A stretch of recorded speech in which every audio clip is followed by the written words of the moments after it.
அந்த அம்பிகையின் பாதார விந்தத்தை சரணாகதி பண்ணினா அந்த மகாசக்தியைத்தான் நாம் தரிசனம் பண்ண போகிறோம். ஸ்வயம்பூ பீட்டமாக அம்பாள் எழுந்தருளி இருக்கக்கூடிய சித்த பீட்டம் இது. புவனேஸ்வரியோட ஸ்வரூபத்தில் அம்பாள் இருக்கா. புவனேஸ்வரியை எல்லோரும் தரிசனம் பண்ணிட்டு ஆனந்தமாக அடுத்தது பகலாமுகியை தரிசனம் பண்ணலாம்.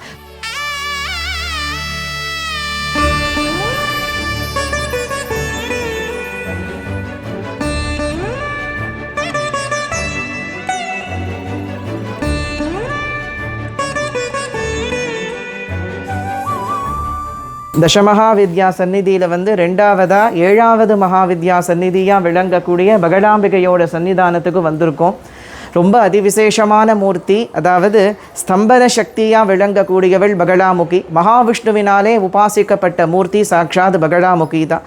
ஸ்ரீவித்யா லலிதா திரிபுர சுந்தரிக்கும், அதாவது ராஜராஜேஸ்வரிக்கும் காமாட்சிக்கும் பகலாமுகிக்கும் வித்தியாசம் கிடையாது. ராஜராஜேஸ்வரி தான் பகலாமுகியை ஆவிர்பவிச்சு வந்தாங்கிறத சாஸ்திரம் சொல்லுறது. முக்கியமாக ஸ்தம்பன சக்தி அப்படின்னு பகலாவை சொல்லக்கூடிய வழக்கமானது உண்டு. பகலா சித்த வித்யாச்ச துஷ்ட நிகிரக காரிணி ஸ்தம்பின்யாகர்ஷிணி சைவ ததா உச்சாடனகாரிணி பைரவி பீமநயனா மகேஷ கிருஹிணி சுபா அப்படின்னு 10 நாமங்கள்.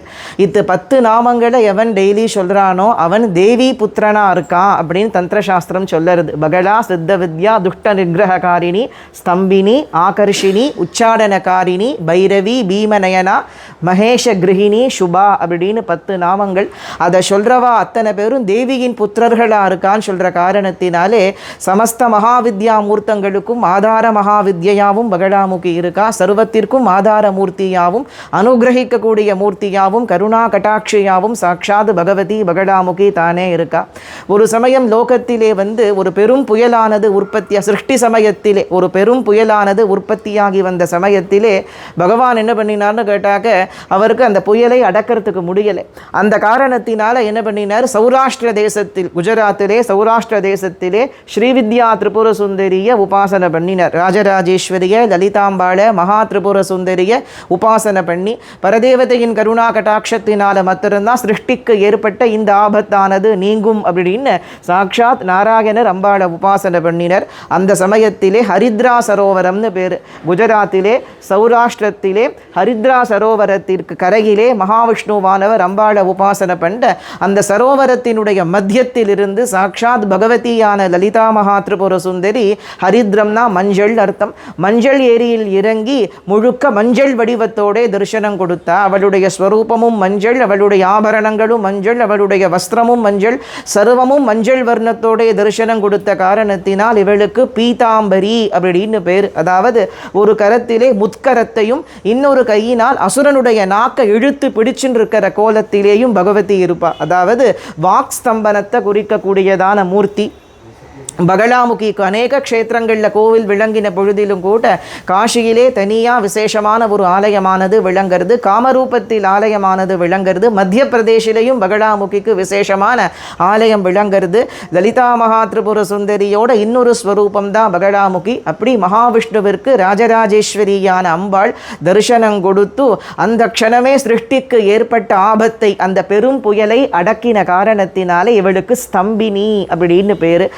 வாராகியும் ஸ்தம்பினி தான். லலிதா மகா திரிபுர சுந்தரியோட சேனாபதியா விளங்கக்கூடிய சாட்சாத் பகவதியான மகாவாராகி ஸ்தம்பினியாக விளங்கிறது போலே பகலாமுகியும் ஸ்தம்பினியா விளங்கக்கூடிய காரணத்தினாலே ஒரே தத்துவத்தை குறிக்கக்கூடிய மூர்த்திகள் சாட்சாத் மகாவாராகியும் பகலாமுகியும் அப்படிங்கிறத சாஸ்திரங்கள் எல்லாம் விசேஷமாக சொல்லுறது.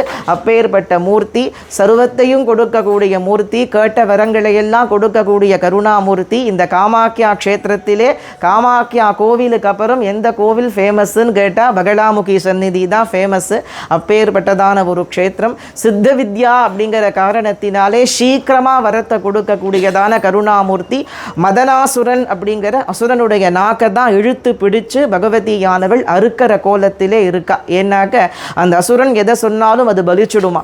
அந்த காரணத்தினால் எல்லா தேவர்களும் அம்பாளை பிரார்த்தனை பண்ணிட்டு அந்த அசுரனை வதைக்கிறதுக்கு ஒத்தராலையும் முடியலே, நீ தான் ரட்சிக்கணும்னு பிரார்த்தனை செய்து கொள்ளும் சொல்லும் பொழுது சாட்சாத் திரிபுர சுந்தரியான ஜெகன்மாதா பகலாமுகியா ரௌத்ரபாவத்திலே வந்து முத்கரத்தை ஏந்தினவளாக அவன் நாக்க இழுத்து பிடிச்சு அந்த அறுக்கர கோலத்தோடைய கூட தரிசனம் கொடுக்கறா. அத்தனை எதிரிகளும் அழிஞ்சு போயிடுவா. முக்கியமாக பகலாமுகியா யார் ஆராதிக்கிறாளோ அவளுக்கு எதிரிகள் யாருமே இருக்க மாட்டா. அத்தனை எதிரிகளும் அழிஞ்சு போயிடுவா அப்படின்னு சொல்லுவா. சாஸ்திரங்கள் எப்படி சொல்லுறது? அந்த பகவதியான பகலா பரமேஸ்வரியோட சந்நிதிக்கு நாம் வந்திருக்கோம். ஸ்ரீ மாத்ரே நமஹ. காமாட்சி சரணம். காமாட்சி காமாட்சி.